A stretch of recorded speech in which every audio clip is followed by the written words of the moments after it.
नंदादेवी जहाज गुजरातच्या वाडीनार या पोर्टवरती दाखल झालेलं आहे।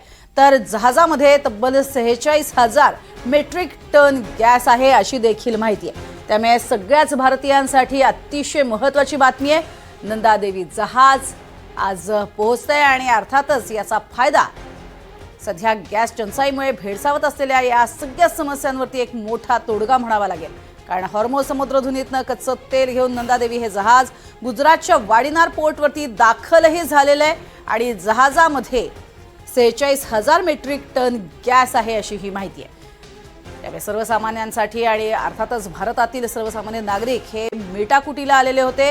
एकीकडे तेल संकट आणि त्यातच गॅस नसणं, गॅस सिलेंडर घेण्यासाठी लागणाऱ्या भल्या मोठ्या रांगा, यावरती सगळ्यात मोठा तोडगा हा निघालेला आहे। त्यामुळे नंदादेवी हे जहाज आता दाखल झालेलं आहे आणि त्यामुळे ही सगळ्यात महत्त्वाची बातमी आहे। गेल्या काही काळापासून सुरू असलेल्या या आखाती युद्धाचा फटका हा मोठ्या प्रमाणात भारताला सुद्धा बसलेला आहे।